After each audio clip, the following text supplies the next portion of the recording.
اعوذ باللہ من الشیطان الرجیم، بسم اللہ الرحمن الرحیم۔ شروع اللہ کے نام سے جو بڑا مہربانی ہے رحم اللہ۔ دوستو اور بھائیو، السلام علیکم ورحمۃ اللہ وبرکاتہ۔ دوستو اور بھائیو، دین کی بات کر رہے ہیں۔ اللہ پاک ہمیں صحیح پڑھنے، سننے، سمجھنے اور اس پہ عمل کرنے کی توفیق دے، آمین ثم آمین۔ ویسے تو دین کی باتیں لوگ کم سنتے ہیں، لیکن ہماری کوشش یہی ہے کہ ہم لوگ یہ دین کی بات کرتے رہیں گے۔ دنیا داری بھی کرتے ہیں، لیکن دین کی بات کرنی ضروری ہے، آخرت میں یہی کام آئے گا۔ تو شروع کرتے ہیں اللہ کے نام سے۔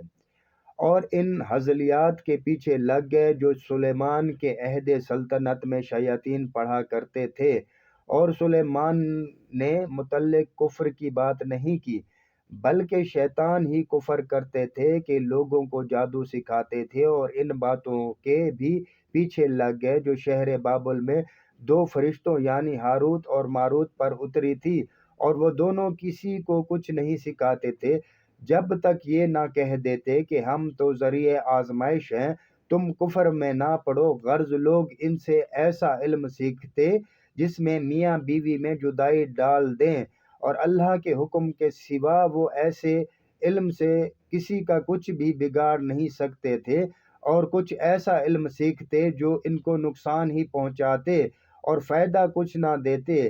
اور وہ جانتے تھے کہ جو شخص ایسی چیزوں کا خریدار ہوگا اس کا آخرت میں کچھ حصہ نہیں، اور جس چیز کے عوض انہوں نے اپنی جانوں کو بیچ ڈالا وہ بری تھی۔ کاش وہ اس بات کو جانتے، اور اگر وہ ایمان لاتے اور پرہیزگاری کرتے تو اللہ کے ہاں سے بہت اچھا صلہ ملتا ہے۔ اے کاش وہ اس بات سے واقف ہوتے۔ یہ تھا جی سورہ البقرہ سے ترجمہ، آیت 102 اور 103۔ تو اگر ہم سے کوئی غلطی کوتاہی ہو گئی ہو تو اللہ رب العزت ہمیں معاف فرمائے، آمین ثم آمین۔ اور لوگوں کو بھی اللہ پاک یہ توفیق دے کہ قرآن سیکھیں، سنیں، سمجھیں اور اس پہ عمل کریں۔ آج کل لوگ اٹھتے ہیں، ایسے کرتے ہیں اور رکھ دیتے ہیں۔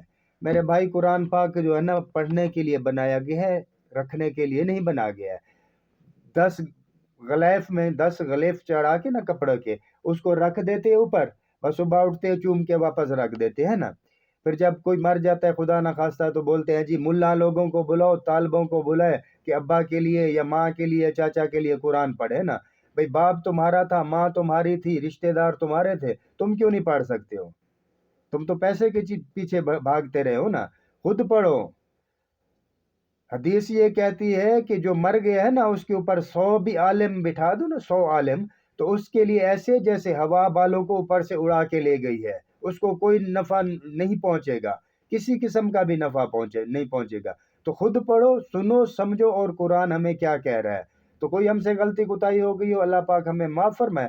ہماری کوئی بات غلط لگ گئی ہو تو دل سے معذرت چاہتے ہیں۔ اللہ حافظ۔